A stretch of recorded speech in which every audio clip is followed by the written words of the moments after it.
ఒక empty bowl ఉంది. But ఆ ఎంప్టీ బౌల్ని మీరు ఏ రకంగా బౌల్ అని పిలుస్తారు?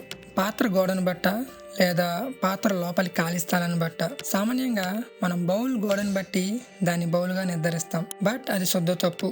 ఎందుకంటే బౌల్ ఖాళీగా ఉన్నప్పుడే అది పనికొస్తుంది. కేవలం షేప్ ఉన్నంత మాత్రాన పాత్ర గోడను బట్టి దాని బౌల్ అని మాత్రమే అనలేం. ఫర్ ఎగ్జాంపుల్, ఒక బౌల్ మీరు తయారు చేశారు అనుకుందాం. బట్ ఆ బౌల్ లోపల కొంచెం కూడా ఖాళీ లేకుండా ఐరన్ తో నింపేసి కేవలం షేప్ మాత్రమే ఉంటే ఆ బౌల్ వల్ల కొంచెం కూడా ఉపయోగం ఉండదు. కానీ బౌల్ ఎప్పుడైతే ఖాళీగా ఉంటుందో అప్పుడే దాని ఉపయోగం కూడా ఉంటుంది. అలాగే మనం అందరం ఇల్లు కట్టుకుంటాం. ఎందుకు?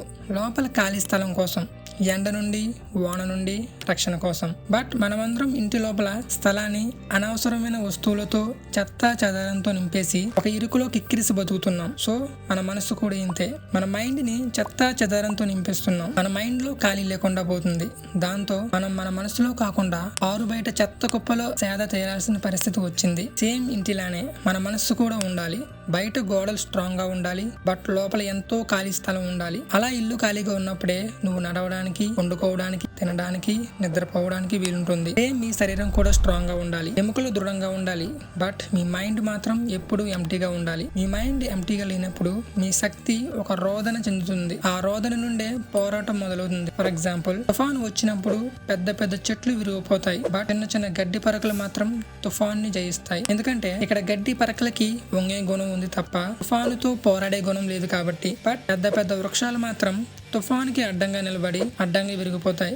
ఎందుకంటే చెట్లకి వంగే గుణం లేదు కాబట్టి. దీన్ని మీరు చేతగానితనంగా భావించవచ్చు. మీరు అలా అనుకుంటే మాత్రం ఇంకా మీకు ఈ కాన్సెప్ట్ అర్థం కాలేదని అర్థం. ఫర్ ఎగ్జాంపుల్, ఒకటితో మీరు ఫైట్ చేస్తున్నారు అనుకుందాం. ఆ ఫైట్ లో మీరు ఏం చేస్తారు? పక్కోడు ఒక పంచ్ ఇస్తాడు. ఆ పంచ్ మీ ముక్కుకు తగులుతుంది. ఆ తరువాత మీకు కోపం వచ్చి సేమ్ పంచ్ వాడికే ఇస్తారు. సో ఇది అలా కొనసాగుతూనే ఉంటుంది తప్ప మీ పంచ్ పవర్ పెరగదు, మీరు ఎప్పటికీ గెలవలేరు. అలా కాకుండా పక్కోడు పంచ్ ఇచ్చినప్పుడు ఆ పంచ్ ని మీరు ఆస్వాదించండి, దాన్ని గమనించండి. అదొక పోరాటంలో మాత్రం మీరు ఫీల్ అవ్వద్దు. అప్పుడు కొట్టేవాడు కొద్దిసేపటికే అలసిపోతాడు. ఒక దిండుని బలవంతంగా ఎంత గుద్దినా ఉపయోగం లేదు, మనం ఎనర్జీ ఖర్చు అవడం తప్ప. సో వాడు పంచ్ ఇచ్చేటప్పుడు కూడా మీరు దిండులా ఉండండి, పంచిని ఆస్వాదించండి.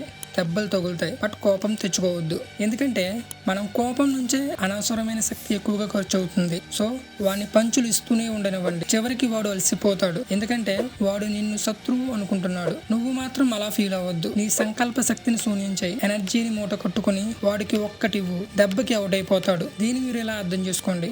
ఒక తుఫానికి ఒక చెట్టు కొమ్మ విరిగి వాగులో పడింది. ఆ వాగు చాలా ఫాస్ట్ గా నదులు కలవడానికి వెళ్తుంది. బట్ విరిగిన కొమ్మ మాత్రం వాగుకి అడ్డంగా ఎదుగుతుంది. ఎందుకంటే ఆ పారే నీటిని తన శత్రువుల ఫీల్ అవుతుంది కాబట్టి. అందుకే దాని ఎనర్జీ మొత్తం ఖర్చైనా కొంచెం కూడా కదలలేకపోతుంది. బట్ ఇంకొక కొమ్మ మాత్రం ఆ వాగు ప్రవాహానికి కొట్టుకుపోయి నదిలో కలిసిపోయింది. ఇక్కడ ఆ కొమ్మ ఏం చేసిందంటే వాగు ప్రవాహ శక్తిని ఆస్వాదించి వాగు యొక్క శక్తిని తన శక్తిని కలిపి ఈజీగా నదిలో కలిసిపోయింది. ఎందుకంటే దాని మనసు ఖాళీ కాబట్టి, దాని మనసులో పోరాటం అనే ఆలోచన లేదు కాబట్టి. అందుకే ఎంప్టీ యువర్ మైండ్. ఇప్పుడు చెప్పిందంతా జూడో ఫిలాసఫీ. జపాన్ లో ఈ కళని బాగా ఆచరిస్తారు. దీన్నే బ్రూస్లీ కూడా ఆచరించాడు. శరీరం స్ట్రాంగ్ గా ఉండాలి, బట్ నీ మనసు మాత్రం ఖాళీగా ఉండాలి. జపాన్ ప్రజలు హెల్తీ ఫుడ్ కి, పీస్ ఆఫ్ మైండ్ కి ఎక్కువగా ఇంపార్టెన్స్ ఇస్తారు. ఇచిగో ఇచి, ఇకగాయ్, జెన్ ఫిలాసఫీ వంటి బుక్స్ చదివినప్పుడు ఈ విషయం మీకు క్షుణ్ణంగా అర్థమవుతుంది.